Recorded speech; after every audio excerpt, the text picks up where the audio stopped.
to imagine all life as you know it stopping instantaneously and every molecule in your body exploding at the speed of light. Total protonic reversal. Protonic reversal. Protonic reversal with your host, Conan Neutron. Broadcasting from a secret underground lair in Milwaukee, Wisconsin. A gigantic middle finger to everything that is rock about music, rock and roll, and corporate power. The thing is, though, if you don't laugh, you're going to go on a killing spree with sharpened nails. Confidence of a hero or a fool. I wasn't exactly certain which. Could not be more professional.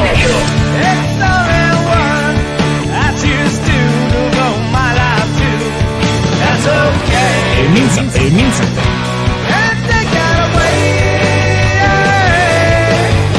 You know, that's my take on it. What's yours? Protonic reversal. That's like a science thing, right? Indeed it is. It is a science thing. It is a science place. It is a scientific fact. They were all up in your face. It is time once again for the one, the only Protonic Reversal. Welcome to it. Episode 415. First show of 2025. The year 2025. The future where we all live. Long overdue episode with Mr. Jim Kimball coming up with Laughing Hyenas, Ghost Force, Jesus Lizard, Denison-Kimball Trio. So many great bands. Been excited about this one for a very long time. But before we do literally any of that, welcome to Conan Neutron's Protonic Reversal. I'm your host, Conan Neutron. I am a musician who has been touring and recording for 25 years. Most known for the band Conan Neutron, The Secret Friends. Music is a huge part of my life and use the format of this very long-running podcast. Talk about music with musicians whose work I enjoy and respect, but who may not be household names. This is episode 415. Now, if this is your first time listening to the show, archives are available for free. No ads, no sponsors, no kidding at protonicreversal.com. However, if you want to support the show and get episodes sooner, $1 a month at patreon.com/protonicreversal will achieve that goal. If you like the show or even just a single episode, please feel free to like, subscribe on your platform of choice, share it around on the internet, or even leave a review.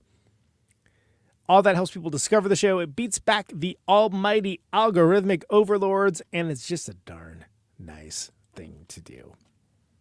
So there you go. Speaking of darn nice, tonight's guest is, first of all, it's a long time coming. Darn nice guy, great drummer. Great dude. You know him from so many awesome bands, and I can't wait to get into all of them. The most recent of which is the fantastic Ghost Force, which I have the pleasure of sharing a stage with. But you may know him from the DK3, for a brief stint, Jesus Lizard, of course, goddamn Laughing Hyenas, one of the best rock and roll bands of all time. Look, give it up for Jim Kimball. How you doing, sir? Good to see you. I'm doing good. Thanks for having me, man. Dude, like, you're one of those guys that, like, I gotta turn this off. This is BS. You try to, like, list the discography. It's like character limit exceeded when you in the thing, because you've done too much cool stuff. So that's a good problem to have, right? Yes. Big Ghost Force fan over here. I think that what you guys are doing is very cool, very vital. I was lucky enough to see you guys play when we played with you at Reggie's sometime back. Was going to ask you to be on when that record came out, and I missed the boat. I missed the boat on that, but we're talking about it now. Tell me about Ghost Force. Let's start with most recent. We've been working on that for a very long time, and the other guys in the band worked on this horror movie that we did the movie score for, Chicago Rot. Yeah. And then we decided to get going on a band. And, you know, we're working jobs and everything, so it slowly evolved. We finally got that record together. That was like a painful experience during COVID. It took more than a few years of the recording process, when all the other records I played on were recorded and mixed in like 5 days, except for the Jesus Lizard. But well, that's a special. That was like a month and a half. Which, of course, that was Andy Gill for that, right? Yeah, Andy Gill. And, you know, that was a challenging experience. You know, I like like about half the record. So that was not my band. So, you know, I just had to shut up and do what I was told. And for like over a year, I think we did 5 sets of demos at all these different studios in Chicago. Yeah. Where we track 25 songs in one day. And the second day do the vocals and mix it. And then we erase the tapes and a month later go on to another place. And then when we got down to CRC downtown, we did a week where we go in and play a song, and Andy Gill would say, okay, change this, change that, change this, change that. So we go in and record it. So after a week, I didn't know how to play any of the songs because there were 5 different versions of the song. Because they changed so much. Sure. Yeah. Fucking insane. Yeah. So that's interesting because I'm a big Andy Gill fan. I was actually talking about coming on the show shortly before he passed, and a friend of mine, Dave Pajo, is in the Andy Gill role in Gang of Four now, which is obviously amazing. But like, were you like a Gang of Four guy? Were you into Gang of Four? To a certain extent, you know. Yeah. I thought he was a nice guy. He was kind of challenging in the studio. Yeah. My process making a record is I learn the songs, get them really tight, and go in and try and, do a live experience. So he's like, he had 2 drums. We had 2 drum sets set up in a dead and a live room. Yeah. And he would go like, well, go in the live room and, hit your cymbal and your snare and then go in the dead room and hit the other parts of the kit, punching in all the time. That's not the way I best perform, and back with Laughing Hyenas, those 3 records we made with Butch Vig, there was no automation back then. Right. It was just a kick-ass live band. Just go. So we were tight because 3 of the people in the band weren't even working. I was the only one that had a job. So we rehearsed 7 days a week. And then we went up to Madison, Wisconsin. Mm-hmm. And every one of those Hyenas songs was recorded in 1, 2, or 3 takes. And with minimal overdubs. And then, when you're ready to mix, everyone's standing around the board. Okay. Yeah. Bring the guitar up at this Turn one. that up. Turn that down. Why is that up? Why is that down? Yeah. So that was crazy shit, but we had our shit together back then. Well, and I want to talk about Laughing Hyenas specifically, but I think the Blue record, the Jesus or Blue record, is misunderstood. I saw you guys, I think, twice. So I saw Jesus or in the original run, I think 9 times, and 2 times was with you. Okay. One of which was in Sacramento, which was great. That was I'm from the Central Valley. Sacramento, California. I'm trying to remember that show. I can't remember. God, I'd have to look it up. Great show though. But I felt that the band was, as a live band, was like ruling at the time. This is before, I think it was before Blue came out. And I was like, oh, these 2 songs are great. And I was thinking of like Cold Water and I'm a much better live drummer. No, it was awesome because it wasn't like, oh, here's Laughing Hyenas Mule Dude doing Jesus Lizard drums. It was like you were doing your thing on it, and it kicked ass. It was good. It was a great live band. It actually brought, I hesitate to say it, but more of a rock and roll energy almost. Well, I fucking loved it. It was awesome, man. Yeah. I still, I'm still good friends with 2 of the guys, and fair enough.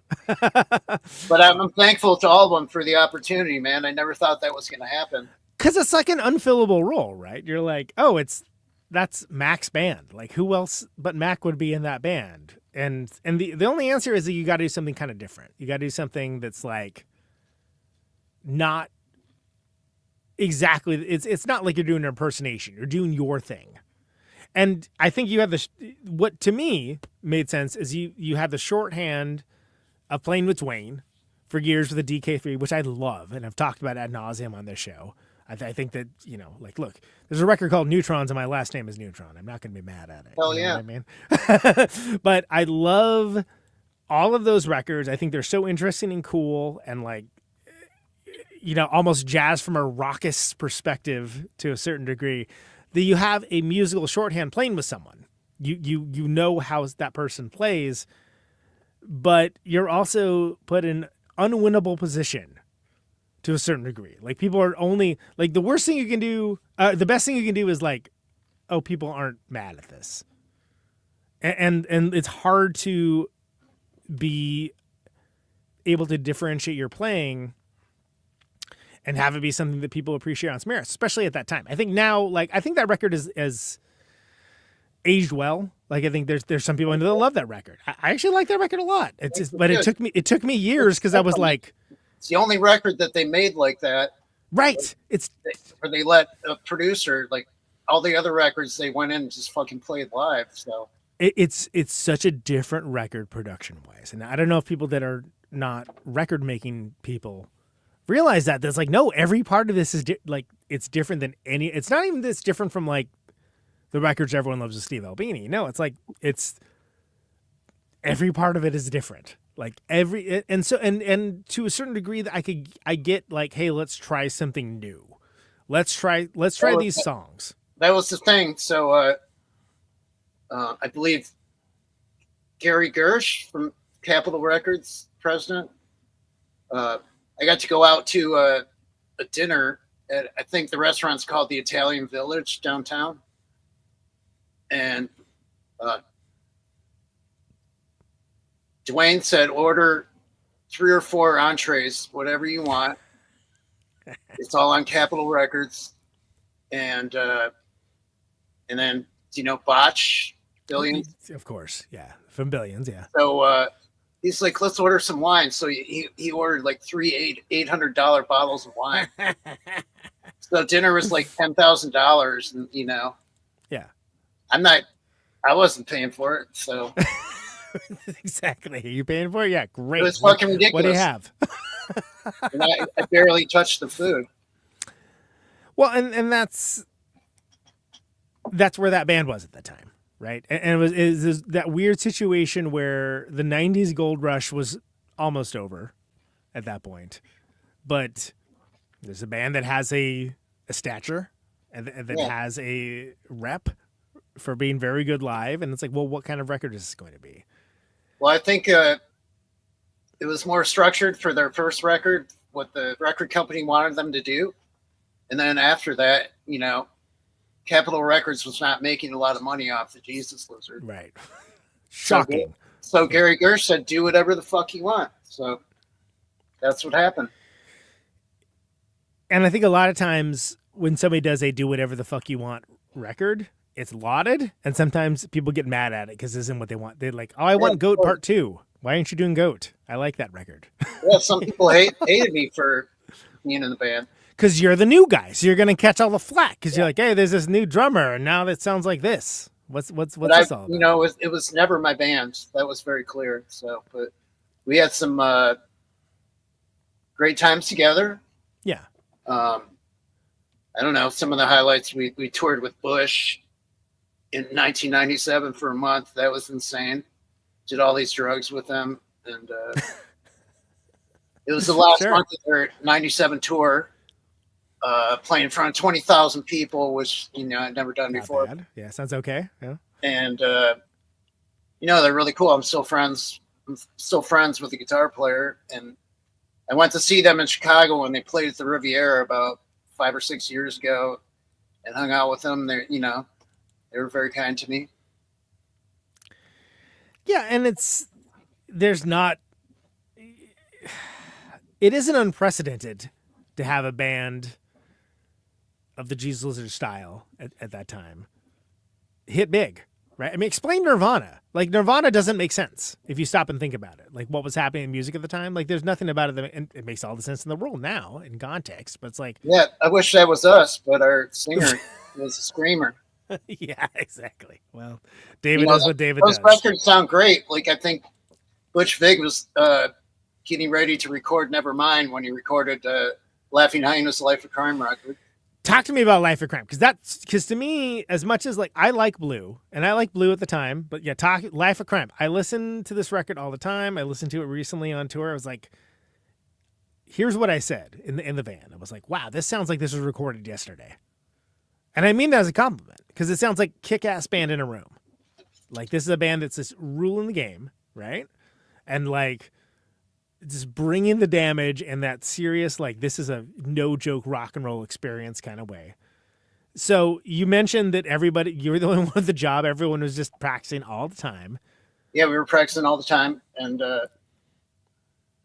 I don't know what the record was going to be called, but it was not supposed to be called Life of Crime. And we did that cover of the California band, Mental Block. Oh, Life of Crime is a cover song. Yeah. And then we decided to call it Life of Crime. Here's a story I have about recording Life of Crime. Yeah. So everything was recorded. We're mixing down, and the Weirdos. By the way, I was about to announce that I played with them, and nobody cares, but it's the Weirdos. Yeah. So we're getting ready to mix down everything. Everything's recorded. And John and Larissa go to the grocery store, and John Brant would admit this. He had money in his pocket, and he stole some string cheese in Madison, Wisconsin, and he got arrested for it. That's a true story. Wow. And then we had to stay like an extra 3 or 4 days. He had to go to court, and the judge made him write like a 500-word essay and why he shouldn't steal cheese in Wisconsin. He had to write an essay? Oh my God. Was it like 3rd grade? That's amazing. That is a true story. I'm not making that up. I love that. That's amazing. So that's my favorite story of that record. This record's my favorite album I ever made. Yeah, man. You Can't Pray Lie. Yeah. So tell me about that. Like, so the first record that I played on Merry Go Round, they had made another version of the album already, right? And some dude in Washington D.C. douched out and lost the reels, the tapes or whatever, and so finally Corey Rusk at Touch and Go said, "Hey, let's go and record this." That's when I came into the picture when Mike Danner quit the band, and so I rehearsed with him for like 4 months. So I wasn't part of the process of writing those songs. So after that, we got into this groove and everything, and. But were you still like playing like, you know, Lullaby and Goodnight and all that stuff? Like was that like in the live? Was it kind of thing? Was there a transitionary period when he came in? Yeah, I was kind of. I used to play with really skinny sticks and played in jazz band in high school and college. And then I started playing heavy. So that record is so good, and You Can't Pray Lie. And John Brandon brought in this huge PA system, and they. Butch Vig mic'd it up, so it sounded fucking explosive. Everything was explosive on that record. I think that's my best record I ever made. It's pretty amazing, and that is from that Butch Vig era too. Where just like if you have a cracking live band, like you get Butch Vig to record it, that's what's up, right? It's like the stuff Larissa does on like guitar on that record is so freaking awesome, man. I think she was at her peak during there, so you know, say more things about her, but I think, you know, she was hurting after that. Life of Crime, you know, it was a good record. It was really difficult to do, and the tours we did were difficult. And how so? What do you mean? Well, I don't like to say bad things about people. It's fine. And every band I've been in, whether I got kicked out of it or whatever, you know, I didn't get kicked out of the Hyenas. I quit the Hyenas. Yeah. And it had a lot to do with Larissa's drug problems. Yeah. And then me and Kevin started Mule. And at that point, we went on tour in two cars. They had the 69 Volvo station wagon. Him and Preston and me, I was in a Buick Skylark. So after doing 2.5 years with Mule, we just fucking hated each other. So I kind of got forced out of the band, and Right. I don't care now. That's the thing. Like 20, 35 years later, I'm not upset with anybody. There's no reason to. Right. And so post Mule was DK. Well, Denison-Kimball Trio first, and then DK3. Well, right. Coming to Chicago kind of. Well, I'll just say it. The Dwayne Denison kind of lifted me up, saved my life. He's like, "Hey, man, everything's cool. I got this music for Andy Warhol play. Let's record these songs." Right. So we did that. That never got released. It was just for the play. And then he's like, "Hey, let's make a record. This guy's making a movie, Walls in the City." So we did that, and then we made another one. Blah blah blah. So he kind of saved my life, picking me up when I was really fucking down when I first moved here. But that's awesome. I've been here 30 years, and I'm very confident in my life here, and I have really good friends that where I am right now at the Rot Studio, Special Effects Studio, and my buddy again that set up the background here, Killian Blunt. Shout out to Killian Blunt for setting up the set here.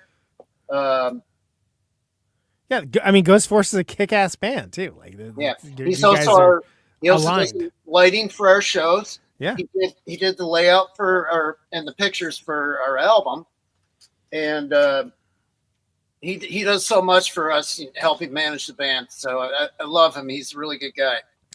I know. I want to get into Ghost Force, big time. But like before we do that, tell me how Mule came together. So this is like PW's kind of starts us up. This is like what, like 91-ish, somewhere around that neighborhood, right? All right. So we were doing. We shared a practice space with PW's band, Wig. Wig. Right? You know Wig? Yep. Yeah, I do know. I have a tape somewhere. Yeah. So we were sharing a space with them for about 6 months. And, somehow we started jamming, me and Kevin and Preston. And there was so much tension in the Hyenas and the drug problems and all that bullshit. So during that period, we went on tour with Wig. Wig opened up for Laughing Hyenas. Went out to the East Coast, did all these shows. I'd pretty much had it, I don't know. I'm not talking shit, but there were so many shows where she couldn't even tune her guitar on stage. And it's like, well, it's such a bummer when someone's like, I probably shouldn't have said that, No, well, but it's like, it's a bummer when someone is such a powerful player and a great musician and they're not at their best. Yeah, it's a bummer, right? Yeah, but I don't know. Highlights of the Hyenas, touring with Sonic Youth on the Daydream Nation tour. Yeah. Shows with Mudhoney, touring with Sonic Youth on the Goo tour. Texas and the West Coast. That was pretty cool. I can't say something shitty about someone because it's not in my band. On that tour, we had a night off and we opened up for Soul Asylum in Denver. And, they wouldn't move their gear back. Oh, so I hate that. So we had to set up I set up my drums on the floor in front of the stage. So there's a band that I used to love that pulled that crap with me, and I cannot listen to their stupid ass band now because all I remember is how much of a dicks they were. Like, really? Like I'm sorry. First of all, how old are you? Secondly, like, come on, dude. Like, that's a lame move. That's a lame move. Come on, Perner. Calling you out. Yeah. So, but that was. I think Mule's kind of underrated, man. Like I got I got those probably tapes, honestly, and I was like, wow, this is really cool. This is like, It's a little different. It's rock music, but like kind of like there's a kind of like a bluesy sort of like element to it. Like it kind of had a intensity to it that was new to me at the time, right? All right, well, I'll tell you about Mule. Once we got going and we left Laughing Hyenas, we started going on tour, and Kevin was like booking shows like, a week before the show. We're just like, okay, we're on tour. Yeah. And we only had 6 songs. So we were like doing shows with only 6 songs. And, evolved to more songs. And then, we had done like, I don't know, about 120 shows, and just came off tour and we recorded that album. That's why that album is so fucking tight. Yeah. I mean, that album kicks ass. And so I found out about it, I guess, a couple years after you guys started. I was like, wow, this band sounds badass. Yeah. And that, that's the only record I ever made with Steve Albini. And we recorded it at his house. So he tracked the drums and the music in the living room, and he's up in the attic. He's got his board. I don't know. I like Steve Albini. I liked Steve Albini. Yeah. But the one thing about recording with him, we're like listening to playback with my drums, and like we're doing mixing. I'm like, hey, can you turn the toms up? Can you turn them up? So he would turn it up in front of me, and then he would turn it back down. That's a true story. Classic Albini. But I like how it turned out. It has really good mastering, and if I hadn't said yet,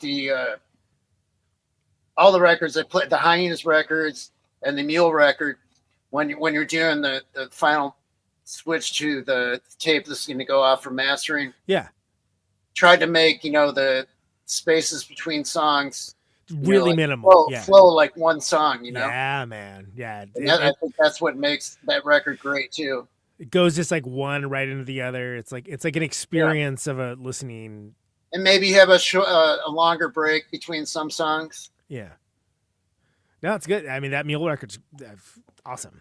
I mean, it's all killer stuff. Don't get me wrong, but like I think it's definitely it's a band that sounds like hungry to a certain degree. You know what I mean? Like it's not like a band sitting on. Yeah, it was fun. I had a lot of good times with them. Had some terrible times with them too.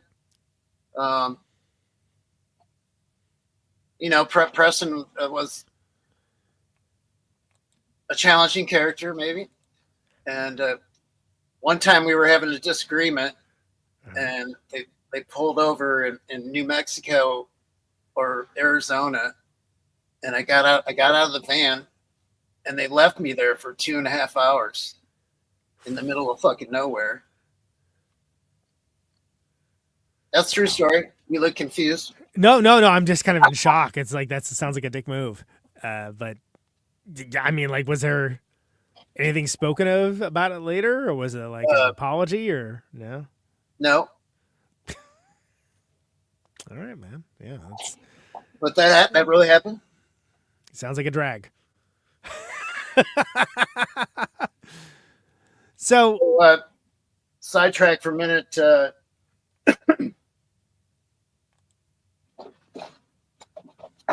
What do you got, Jim? What is this? Right, all right. Yeah, the Ghost Forest record. So awesome. our Ghost Forest record. Yeah. Which is on molten gold vinyl. That looks gorgeous. I love that. So we're halfway through writing a new album. So we're hoping to record this year. Fantastic. And I think before we started this thing, I hope I'm not repeating myself. I hope it's before we started that I said we're hopefully going to Europe at the end of the year with end of 2025 with God Belief. So fantastic. And we're hoping to do some, out of town shows. Yeah, I know a guy. We are playing in Iowa, January 24th. There you go. So, but hoping to go to the East Coast. All three of us work, and it's not as easy as it was when I was, in my 20s. Yeah. where I could just, hey mom, can you send me a check? Right. To make ends meet, and everything's so much more expensive now, rent and everything. So we all have to work. And our guitar player Gub, he owns a building. He's got a kid, and he's got huge bills to pay, as well as Brant has huge bills to pay for this studio here and for his apartment upstairs. Way more than me. My rent's never been raised since I moved to Chicago. Nice. But I still pay $550 a month for a 2-bedroom apartment. That's kind of crazy. That's kind of incredible, frankly. With the view of the river.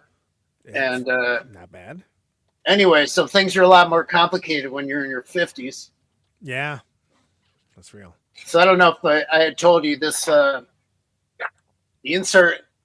Did you see our album?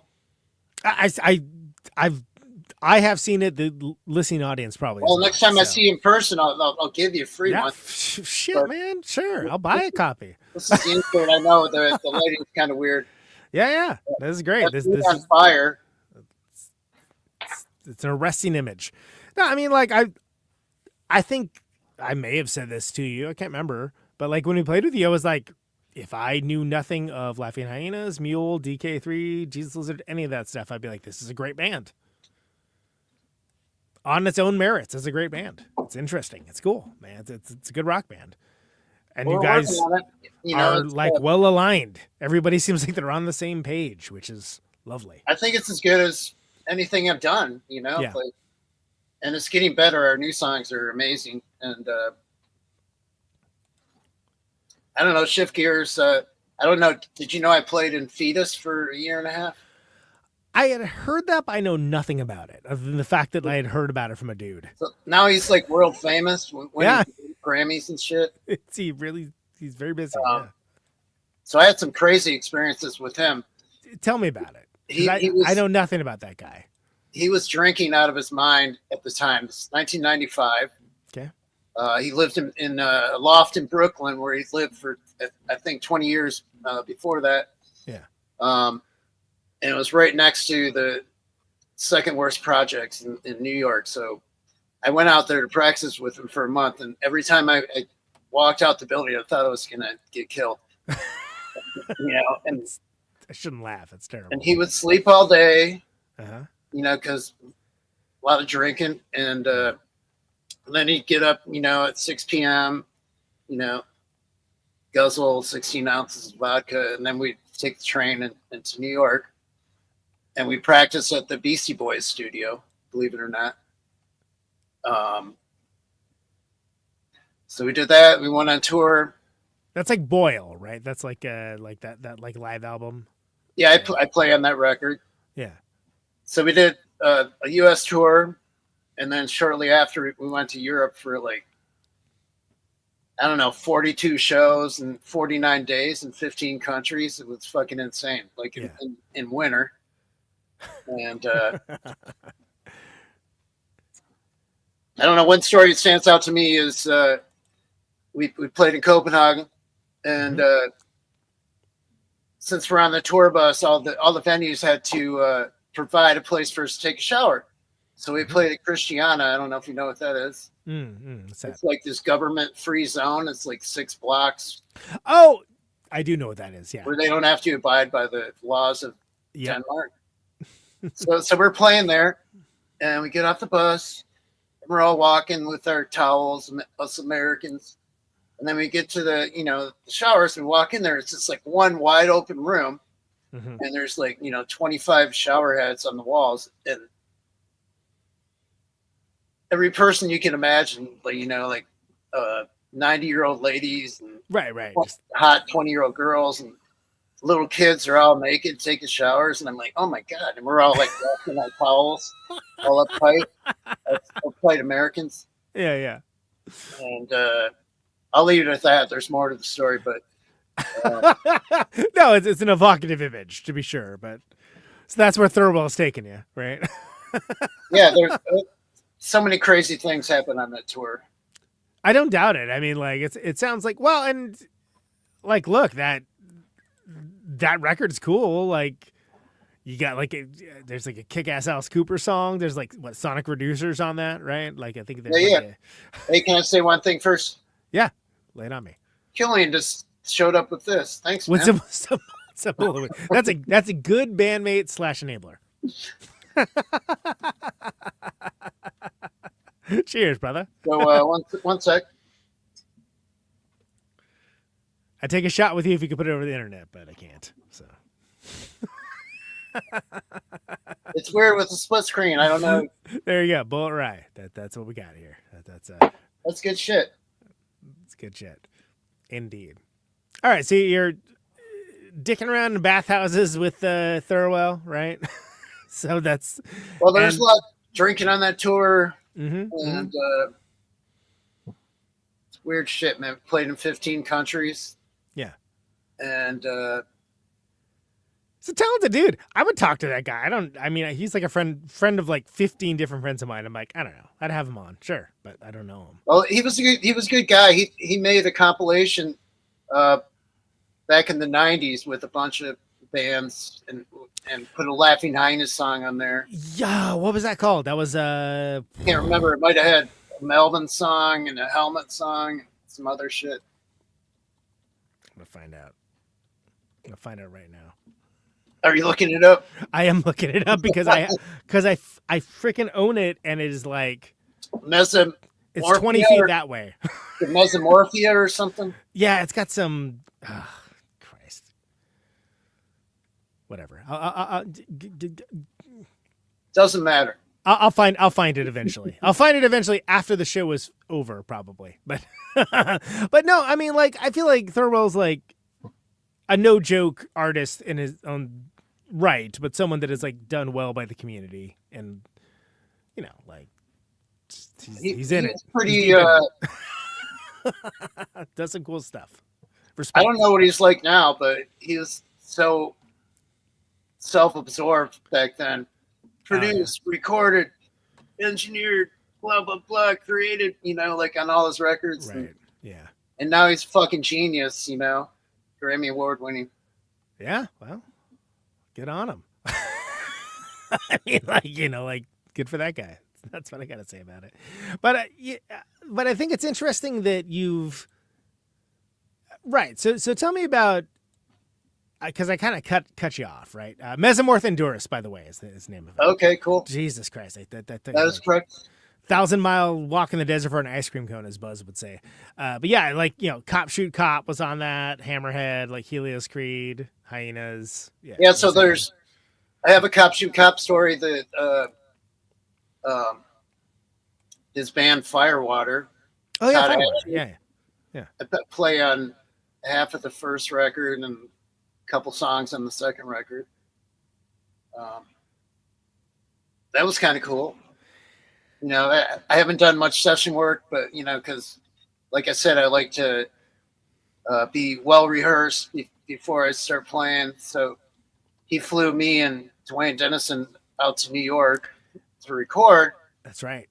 And paid us well. And that was the one, the yellow Ponzi scheme. Is that the name of that? Where it's like yellow and it's like in a tin, and, right? Yeah. Take the wood off the fire or something. Don't burn the cross. I don't know. Don't burn the cross. Take the wood off the fire. I saw Firewater reissue. They relabeled the song because some people might think that's offensive. I saw Firewater with Lizard actually. Okay, yeah, we toured with them. I don't remember what year that was. I want to say late 90s, probably. I think I did about 200 shows with Jesus Lizard. Yeah. I saw it. Like I said, I saw 2 of them, so that's not bad. But I don't want to skip over the DK3. And like I said, I talked to Denison about DK3 ad nauseum like years ago, right? And people got mad at me. I'm like, why are you mad at me? These records are good. Fuck you. It's my show. But like, tell me about. You said it was like sound. It was like ultimately making music to like score music, like music for a movie. Originally, is how it started. Correct? Like that's the the beginning for that.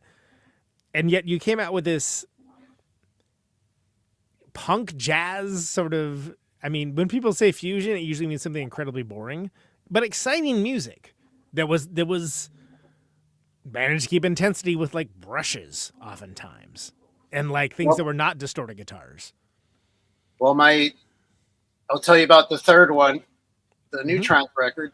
Obviously my favorite, but yes. Which we recorded at CRC with Ken Vandermark. And so the way we recorded that, we recorded the drums and bass, and then the sax and guitar afterwards. So it was all recorded live. 3 of those songs were completely improvised. That's my third favorite record I made. You know, I love that record. Yeah, had you really done that much stuff like that before that, man? Because it kind of seems like it was like almost not outside the wheelhouse, but just like a different sort of animal. Well, like when I moved to Chicago and was talking to Dwayne, he's like, I said, "Hey, I want to be in a rock." I said, "I want to be in a rock band." It's like, well, no, we're not going to.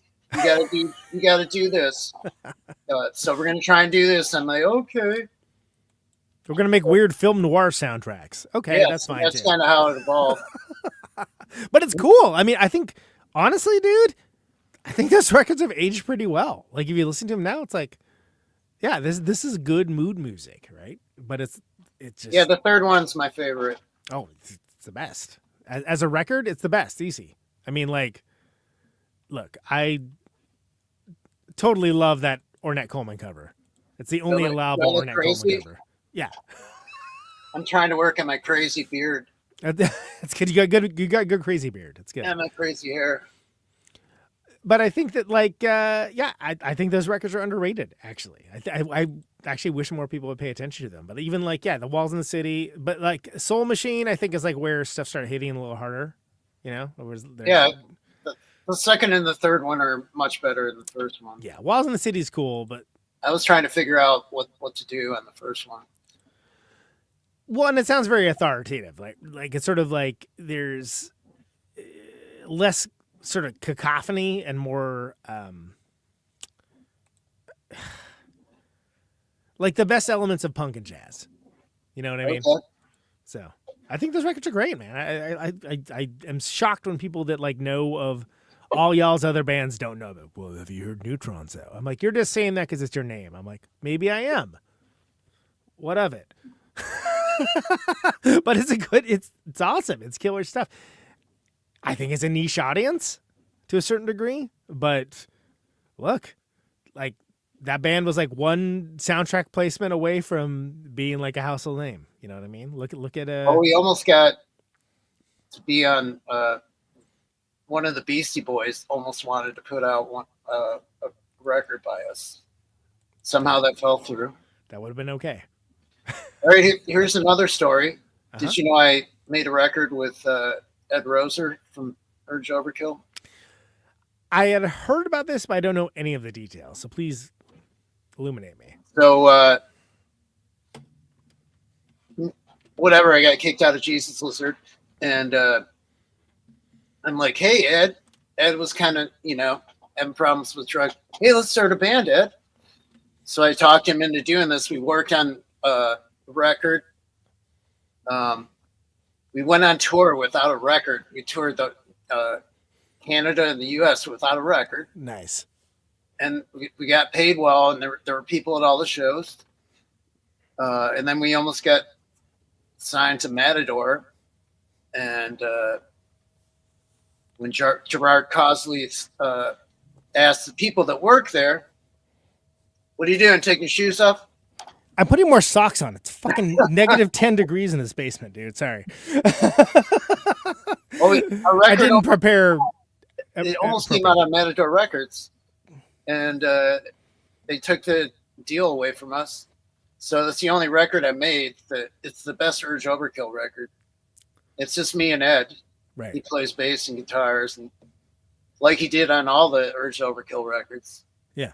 Or at least some of them. He played all the guitars and bass on some of the records. And I love them, back in the day. Yeah, just rapscallions. Rock and roll rapscallions. Mirror Cruiser is my favorite. That one goes, man. Like, I think a lot of people like to redact that record from existence for some reason, but that record goes. Sorry. Yeah, Not sorry. I fucking love it. And then one that their major label one that Blackie didn't even play on. Had, like, studio drummer. Yeah. I probably shouldn't be riffing on. What? Look, it's stuff not that like people don't know. Record, but he didn't play on it. Yeah, I mean, they were trying to do something different. All right, well, congratulations. You did it. Good for you. That was the one. They had a song on like an MTV song on that one, right? Or I'm thinking the one after that. It's not great. Anyway, whattever. What's that Urge Overkill song, Killian? Well, the MTV one. Sister of Anna? Sister of Anna. That's the one. Yeah. It's fine. It's fine. I mean, it doesn't hold. It's like a different. I think it's a fucking great song, man. I think it's good. I think it's like there's another like Elseworlds kind of situation where that band would have like hit bigger, and weirdly they did hit bigger, but it was that Neil Diamond cover, which is like what? And they imploded because of stuff. Yeah, well, that's a different podcast entirely. But yeah. I mean, Urge Overkill, like. I don't know those dudes, so I have no personal relationship or no like skin in the game for anything along those lines. For like, I hung out with them a lot, and yeah. But the music stands the test of time. Yeah. Ed was a very eclectic person, Right. Yeah, so that's okay. So getting back to you, the subject of this show, right? Okay. So you make this record. It's good. It's interesting. Like what's happening between? I don't know what happened to you between like then and Ghost Forest. Like, so what are you doing? What are you doing between these times? Like, what do you have going on? Well, so we it took a long time to get it together, but do you know Joe Shanahan? Yeah. So since Metro was closed during the pandemic, and the other two guys in my band worked there for like 25 years, we were like, can we? Before I say that, the record I made with Ed, we recorded the drums on the 4th floor at Metro, and then we did the rest at CRC. Oh, where? Oh, wow. I mean, that's so fast forward. There was a dude that had a recording studio in there for a long time. But so fast forward to Ghost Forest. So my guys asked Joe Shanahan if we could record drums up there. So we spent 2 weekends recording drums. We made 2 music videos. If you haven't seen them, I've seen them both. Okay. And how dare you? Yes, of course I've seen them both. So we did that, and then down here at the Rot Shop on Chicago Avenue, like 2 blocks west of Western, we have this little studio room. The rest of the record was recorded here. Mm-hmm. Amplifiers in the basement, stone basement, to get really good sounds. And then just overthinking, mixing, and it went on for like more than 2 years, which is ridiculous. It's a long time. So I'm like, I like the record. I just feel like I don't want to make a record like that again. I don't want to make a record that takes more than 2 years.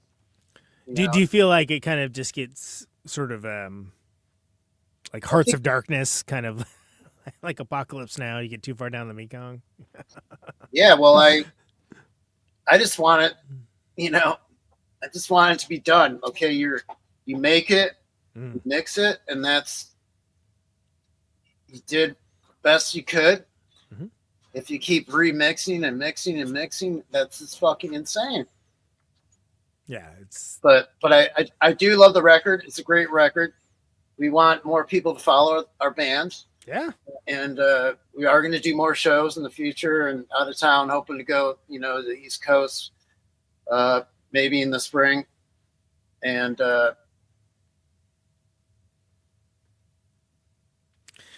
Well, I think it's a cool band. I had quit playing drums for, I don't know, at least 10 years before we did the movie score for Chicago Rot. And then I got excited about playing drums again. So did you like?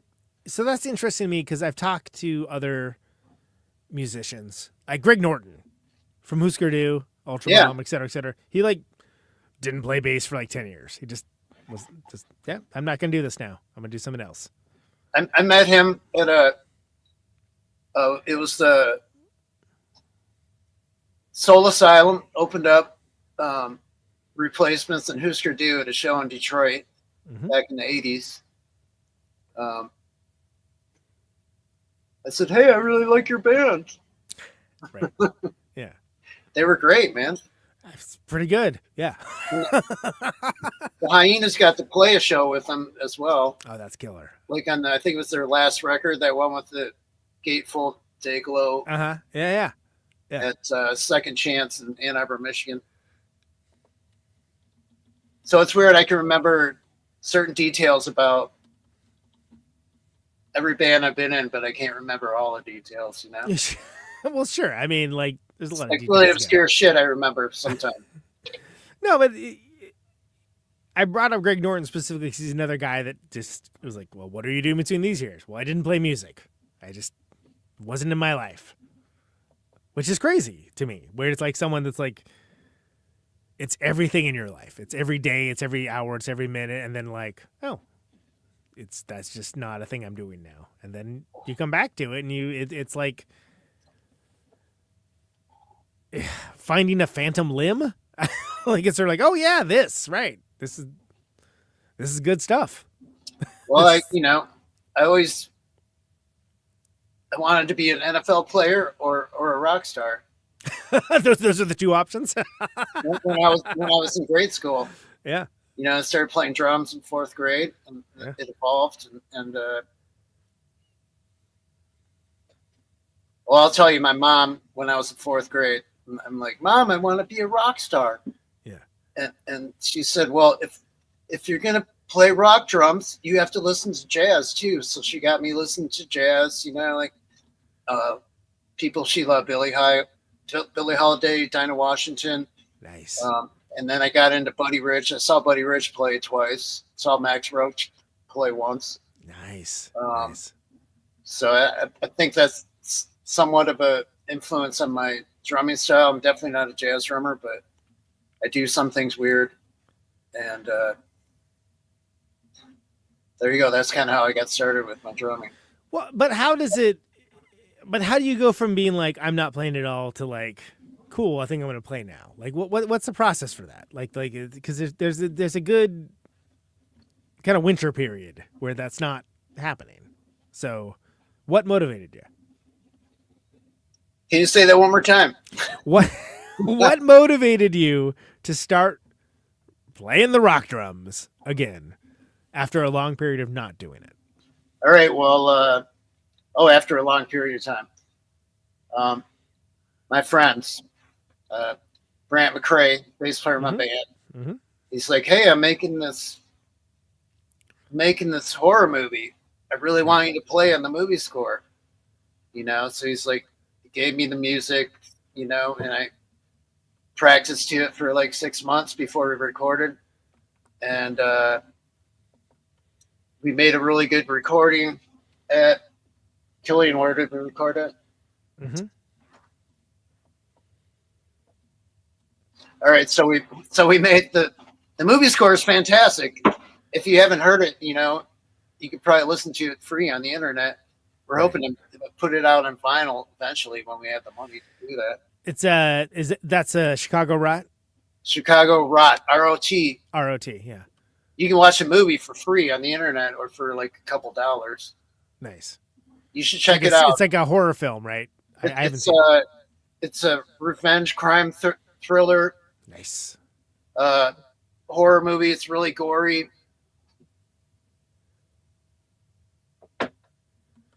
Have you been interested? There you go. There's Chicago Rot. There's a signed copy. Had you been interested in kind of doing music for film in the past? Yeah. Did differently this time. Yeah. Like the first Denison-Kimball Trio record. That's Walls in the City. Yeah, yeah. Yeah, we were actually watching the movie while we were recording. Love that. Love that. This one was for Chicago Rot was pretty much laid out, the music, and all the music was recorded before I recorded my parts. And I went in the studio, played with the click track with some interpretation. And well, you should check out the movie. It's highly underrated, and all my friends are involved with it. And I'll throw that in the show notes so people can. Okay, so the bass player in Ghost Force, I love him. He's been my friend for probably 25 years, as well as Scott Conway, the guitar player. We've been friends for so many years.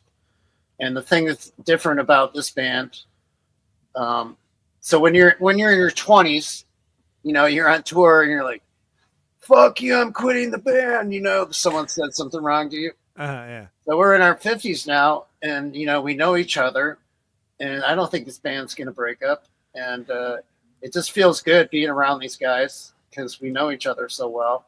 You guys seem really, and they use this term, you know, it's a very bold term, but very bonded in blood almost. You seem very just akin to each other.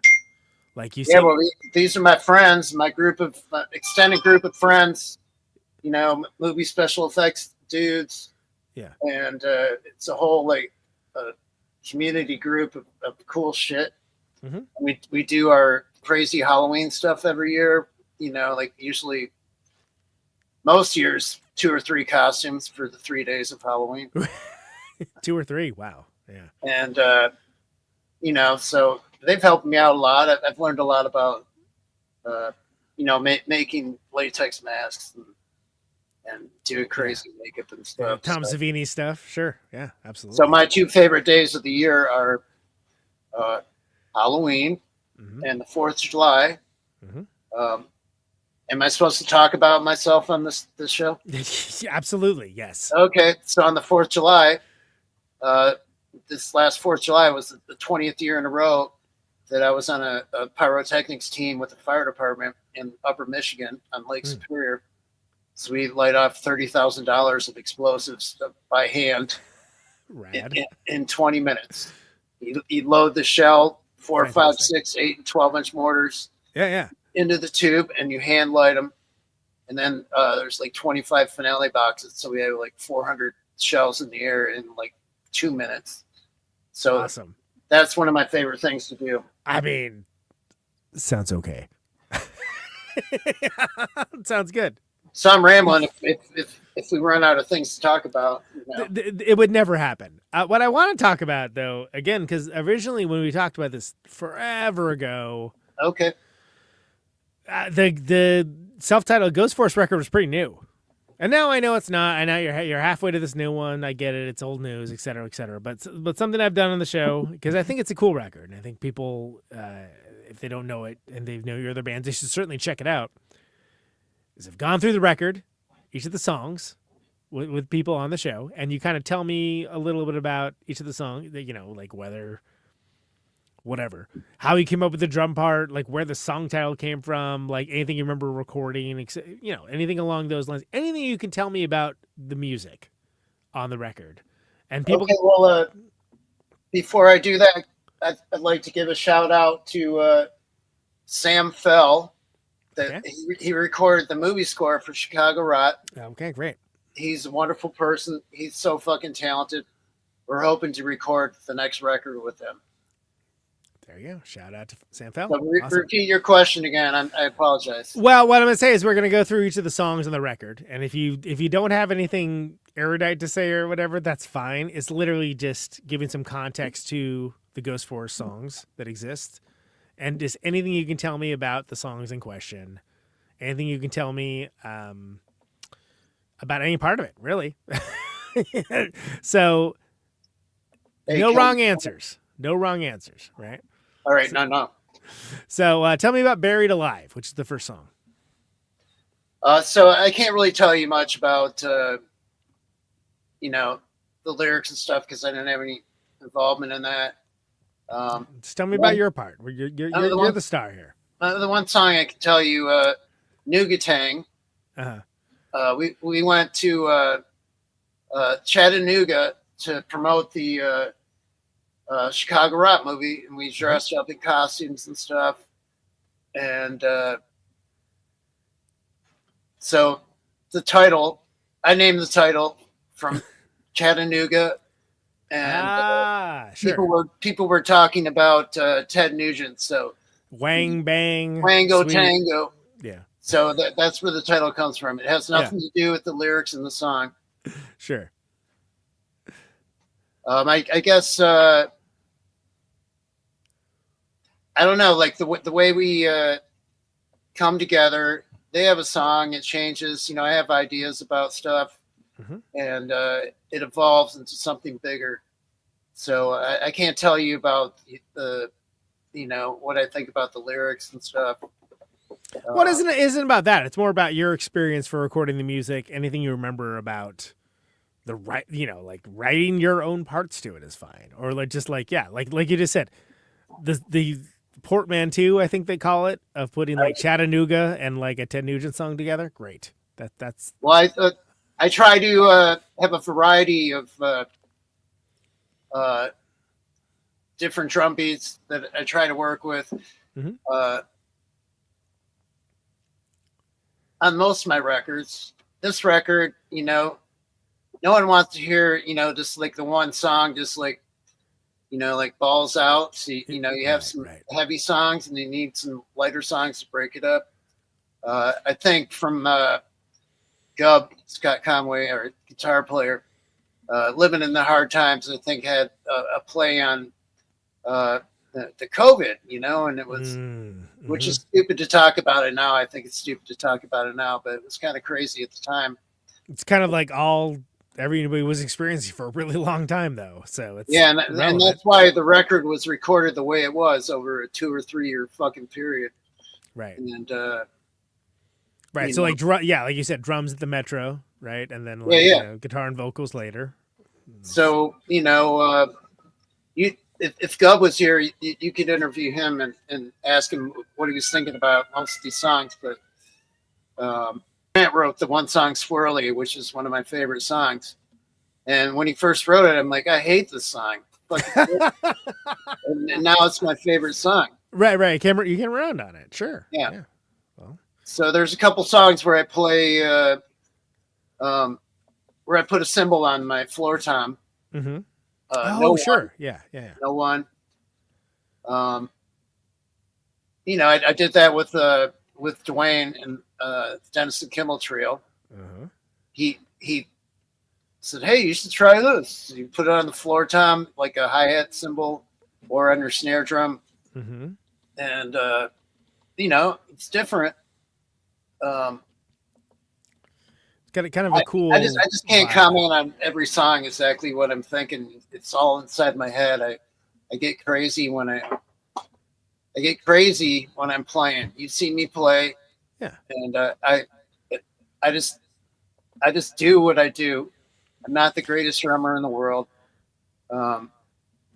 It's like a physical event and emotional inside my head, and the live experience is the thing that is best about my drumming, I think. Well, it's like heavy, but it's hooky. You know, that's something that like I think is kind of underrated. So we try to make the set, you know, like one continuous song. You know, go into it unless something breaks down. Yeah. There's only so much you can do for that, right? No, but like I think it's interesting because there's not really a lexicon to talk about that kind of music. It's like it's either like metal or it's like indie rock, and like there's nothing in between. You know, it's like, all right, well, there's plenty of stuff in between. You know, like we have all these bands that are like writing interesting music and they're cool, but it's like not necessarily like immediately in the zeitgeist. But I think there's an intensity and a feel to it that you know, comes across well on the record. I like some variety. If I'm seeing a band that I like some variety in their songs. I don't want the same crap. one song 12 songs that it's just like one continuous song. Yeah, exactly. If you're the Ramones or AC/DC, fine. Otherwise, no. Come on. So did you switch up the viewpoint here? I did. Yeah. This is like the track list for the record, which actually. Okay, yeah. What I can do is I can also do this on. There's the. Yeah. There it is. There's the record cover. There. All right, so that is actually Brant McCrea, our bass player. Mm-hmm. That's his uncle. Fantastic. So they go out there for a trip like in July every year. Yeah. And Killian Blunt took that picture. The guy that I told you about that did the layout for the record. And the back of the album, he took that picture too. And then I probably shouldn't say, but this picture of me on fire. Wait, hold on. Let me. Do you want to know that story? I would. Here, put it back on the screen, please, Jim. Thank you. So this is the insert, right? Man on fire is what we're talking about. Yeah. Mm-hmm. So my dad was diving boards. Mm-hmm. He was a diving coach. Maybe I told you the story already, but you haven't told it on air, which is all that matters. Okay. So he was a diving coach at the University of Michigan for 45 years and 6-time Olympic diving coach, coached a dozen gold medalists. Mm-hmm. My brother won a silver medal in 1984 Olympics. Anyway, so he had a diving camp in Tampa, Florida for 20 years when I was a kid. And he'd do a diving show on the 4th of July. This is why I love the 4th of July so much. So I was 12 years old. My mom was out of the country, and my dad used to travel around the world doing diving shows. And I said, "Hey, Dad, can I do the fire dive?" And so he's like, "Okay." So put on 3 layers of clothes, jumped in the pool, put on another layer of clothes. My dad poured a gallon of gasoline on me. I walked up to the top of a 33-foot tower, and he lit me on fire, and I dove into the pool. Holy crap. So I did that 7 times between the age of 12 and 18. Yeah. My God. I got burned 3 or 4 times, but not terribly. And then the gasoline fucks up the pool for like a week, and everyone's all pissed off. What was it? Was it your brother a diver too?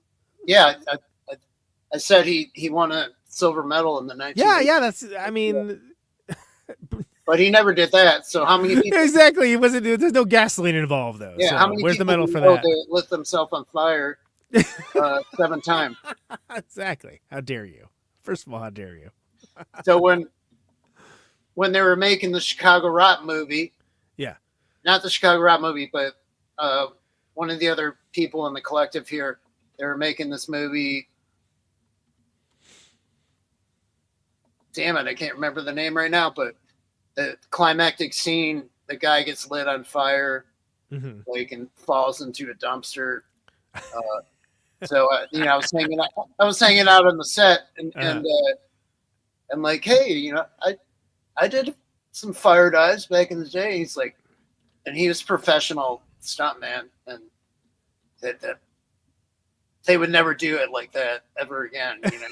Sure, yeah. Special gels. So when the gasoline got poured onto me, it sank through all 4 layers. So, so I felt like I was on fire. I had. My God! I didn't have a special suit. I had this hood with a wet towel wrapped around my head. But he's like, "You're crazy, man. We would never do it like that." This is totally that's the end of that story. That's the wrong way to be a stuntman, basically. It's authentic. I mean, there's nothing wrong with being authentic, right? All right, here's to. I still got to rehearse tonight. Well, Jim, I appreciate you taking the time to talk to me about all this stuff. It's awesome. I think. I love you for inviting me on, man. I think Ghost Force is a kick-ass band. Like I said, absent of any of the other amazing legendary bands that you've been in, I think Ghost Force is super cool, interesting as hell. And I am excited that there's more stuff coming. I think that if folks don't know that self-titled record, they should check that out.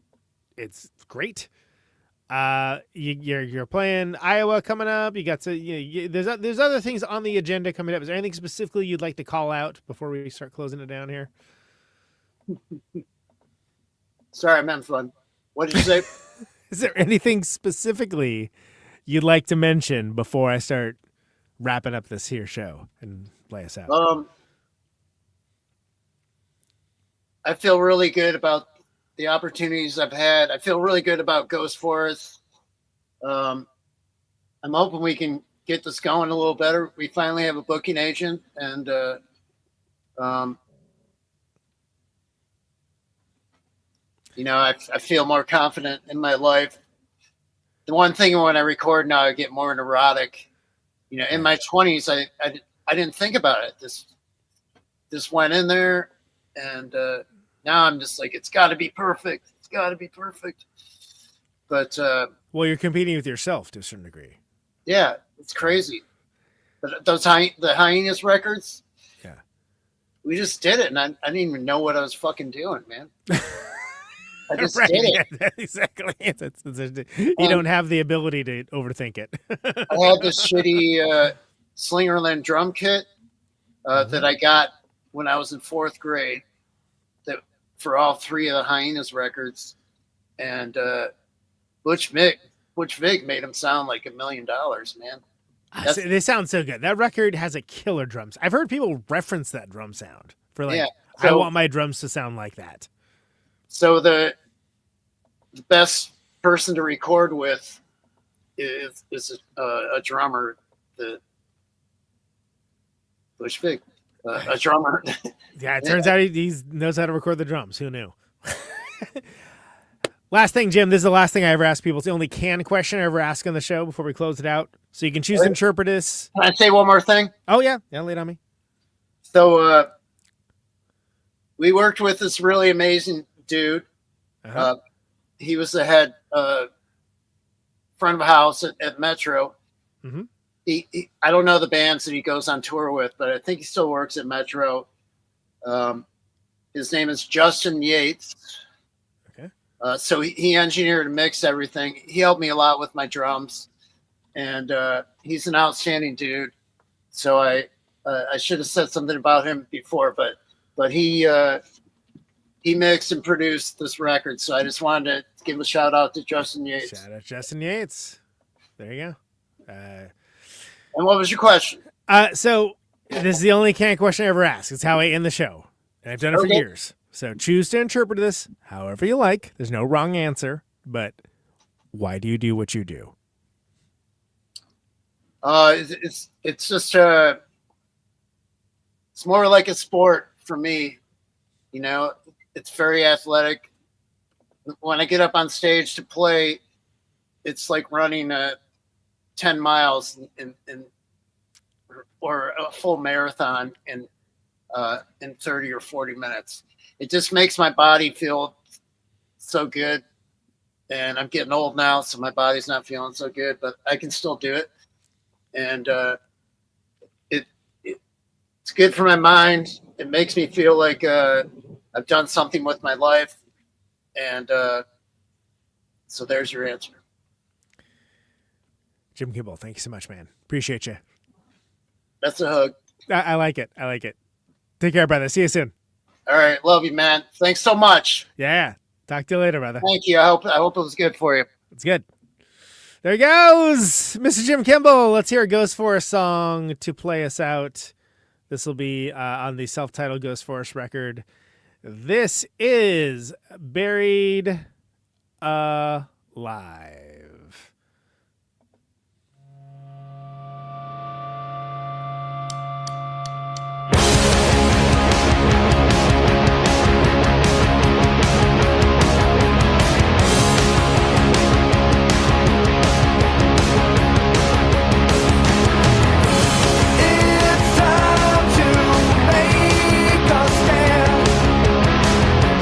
Now we have to draw the line again.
There you go. Ghost Forest, everybody. Oh, go Ghost Forest, Roy. It's Buried Alive. That's a self-titled Ghost Forest record. Ghost Forest, Chicago.bandcamp.com. Post-punk band featuring Jim Kimball. Can you hear me now? Gub and Brent McCrea. Great band. I can speak. I have seen them play. I played with them. I can speak to it with personal authority.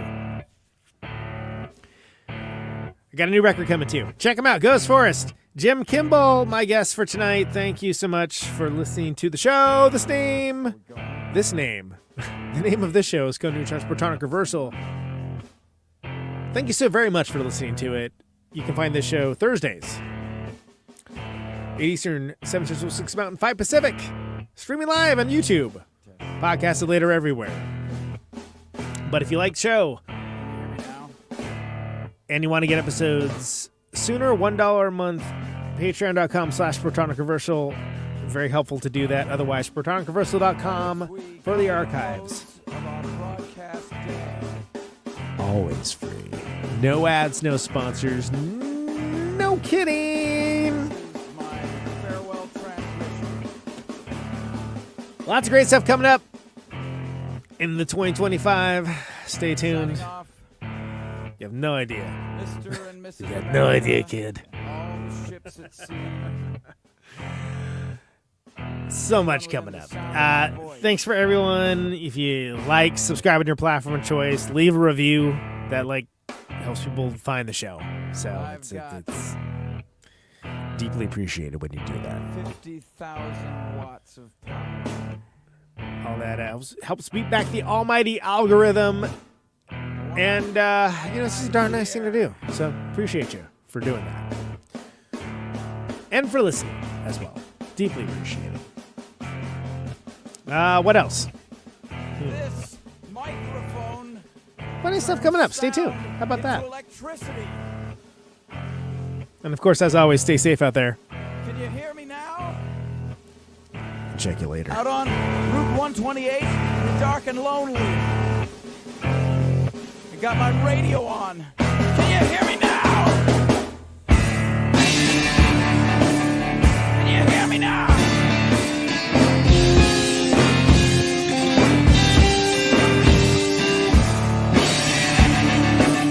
Can you hear me now? Can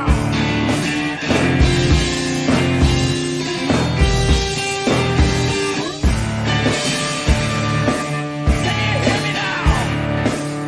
Be in the radio.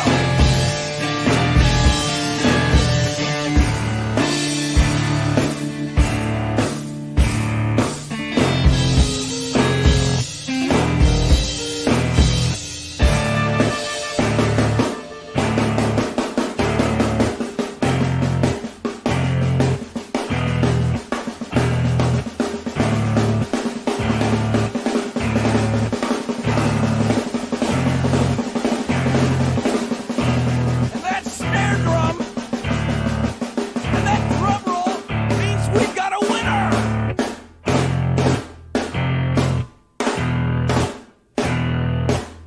If you're the fifth caller, or any caller at all,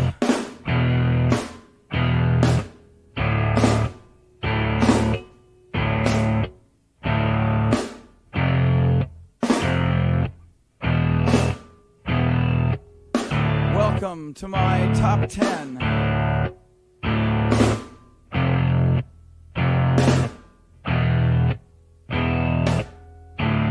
I'd like to thank our sponsor.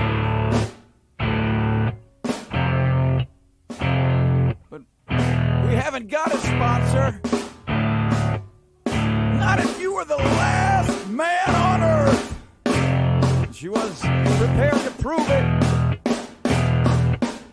This one goes out to a special girl.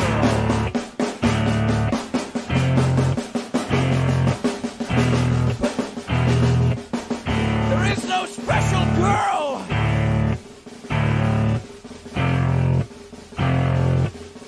It's the end of radio.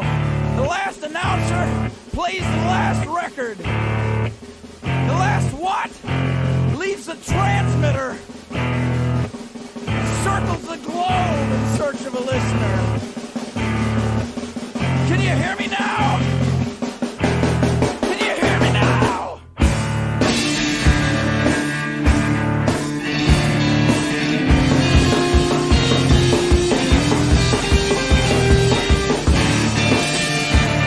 Can you hear me now?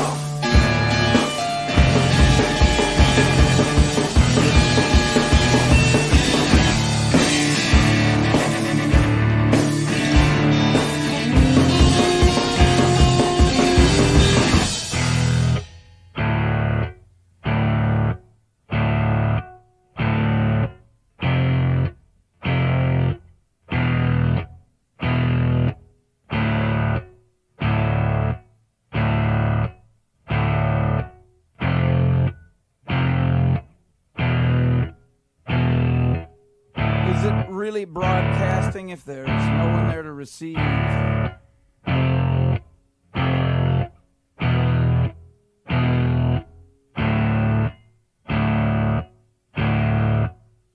the end of radio. As we come to the close of our broadcast day,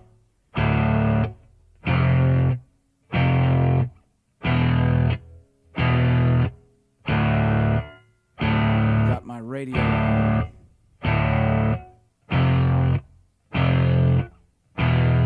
Can you hear me now? Can you hear me now?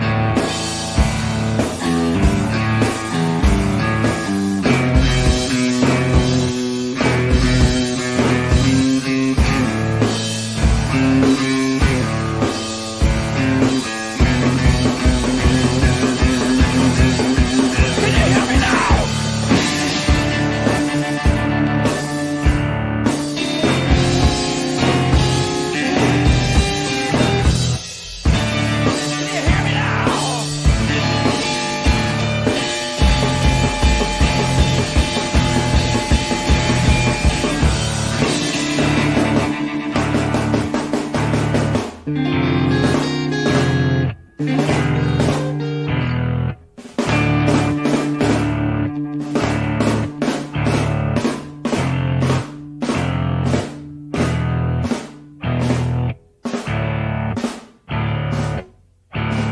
This is a test!